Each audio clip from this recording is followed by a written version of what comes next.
G'day guys, my name is Zmon and welcome to the channel.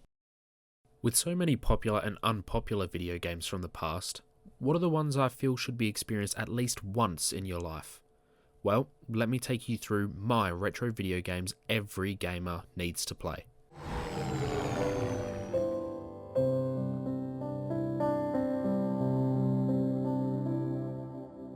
One of my personal favourites from my childhood, Blue Dragon, is a JRPG released in 2007 exclusively to the Xbox 360. It was written by Hironobu Sakaguchi, most well known for being the creator of Final Fantasy. It also features art and design from the great Akira Toriyama, best known as the creator of Dragon Ball.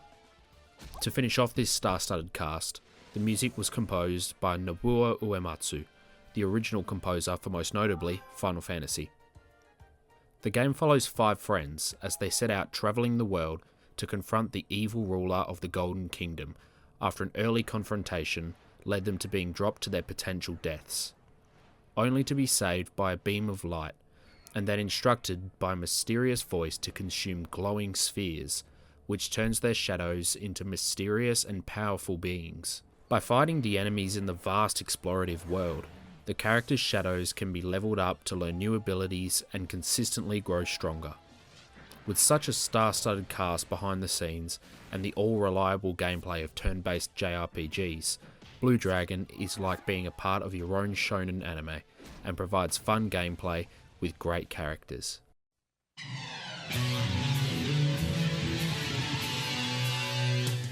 One of the highest rated video games of all time, Castlevania Symphony of the Night. But the more people I ask, the more people I realise haven't actually played it.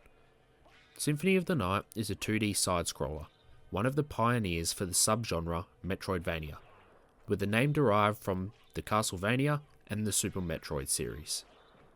The side-scrolling action that we know and love today has its roots deeply connected to this game, and what better way to experience Metroidvanias with one of its beloved forefathers.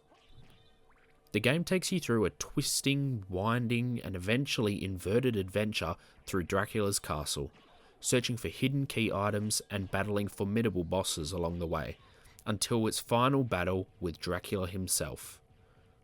Even with Castlevania titles released prior to this, 1997's Symphony of the Night is one to get the heart racing and to experience side-scrolling action at its very best.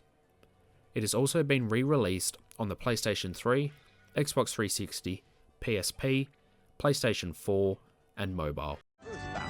From Nintendo. Surprising to some, Earthbound, officially known as Mother 2 in Japan, is the second installment in a 3-game series. Mother 1 and 3 were never released outside of Japan. However, Mother 2 was released to North America, but branding the name Earthbound to help avoid confused customers who would have been presented with the second installment of a video game series that had never seen the light of day outside of Japan. The series was based around being a parody of the Americas and Western culture, as well as making fun of its own genre as an RPG, with its modern day setting and joking swipes at role-playing game mechanics, alongside its $2 million advertising campaign, which stated, "This game stinks." In Japan, Earthbound was positively received by fans and consumers. However, in America, it sold extremely poorly due to what was stated to be poor graphics and, most importantly, its satirical marketing campaign. Eventually, the game received its flowers in North America after the Earthbound character Ness became a playable character in Super Smash Bros. This led to it being known as one of the greatest video games ever created, with its vast and peculiar selection of music and humorous gameplay containing battles against piles of vomit, walking nooses, and other crazy enemies. This RPG became an all-time gaming classic. Though finding a physical copy of the Super Nintendo cartridge is extremely rare and insanely expensive. It has since been released virtually on the Wii U, 3DS, and Nintendo Switch, as well as being included on the Super Nintendo Classic.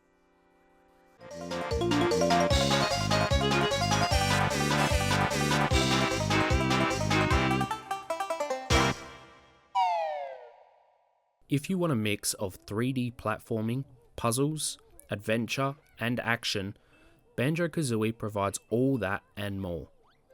Even with its 1998 release year, this game still provides so much fun and a great challenge.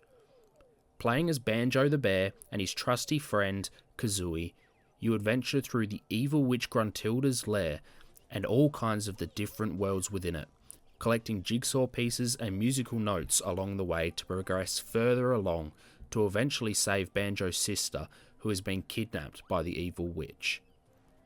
The game is filled with many memorable characters and some fantastic childish humour that makes the experience all the more better. It also has one of the most recognisable intro songs of all time.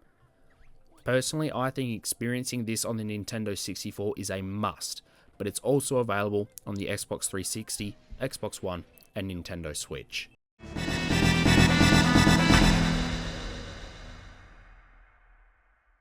Similar in more ways than not to the first game in this list, Chrono Trigger is way too fun to be left off the list. Sharing the same star-studded crew as Blue Dragon, Chrono Trigger is still different enough that it warrants its spot on this list. Released on the Super Nintendo in 1995, this JRPG is known for being at the top of a lot of people's all-time lists. Memorable characters, fantastic music, Toriyama's nostalgic designs make Chrono Trigger an all-round joy to play. The game takes you through different periods of the world's timeline, from the year 2500 AD to as far back as 12,000 BC, and even a time period known as the End of Time.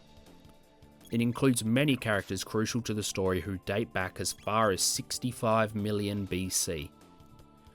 Jumping into different periods of time, searching for friends to add to your party, and combining items from vastly different pockets of time. It's a fantastic interconnecting multi-dimensional masterpiece that every RPG fan needs to play and experience at least once. It's available on the Super Nintendo, PlayStation 1, Nintendo DS, Windows, and mobile, but I highly recommend experiencing it in its original Super Nintendo glory. Mike Tyson's Punch-Out from Nintendo. Now you're playing with power.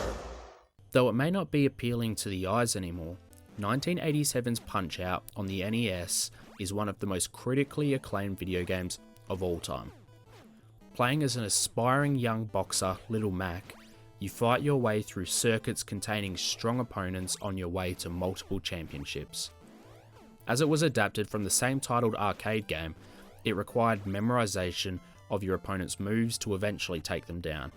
This is by no means an easy boxing game.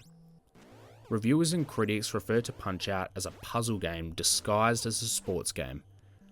But as with every game filled with its difficult bosses, there's always the challenging final boss. Depending on which version you get your hands on, the gold edition of Punch-Out sees you take on Super Macho Man. But in Mike Tyson's Punch-Out, it sees you take on one of the scariest men of all time in Mike Tyson, which is still known now as one of the hardest boss fights in video game history.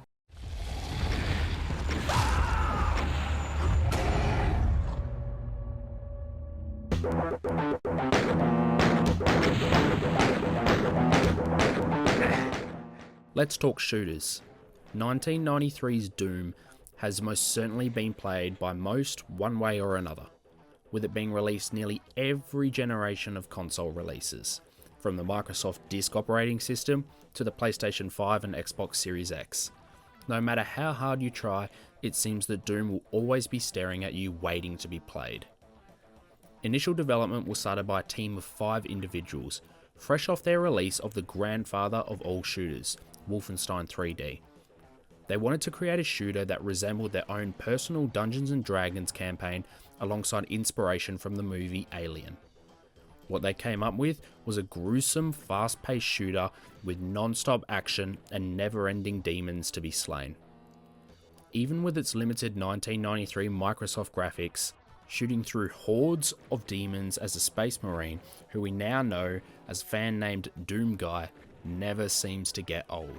Whether you've experienced these games before, or it's provided you with something new, I hope this list gives you some motivation to play some of the classics. You can experience them in their classical retro ways on the original consoles, or you can play the more visually appealing re-releases. No matter what way you choose, as always, good luck and have fun.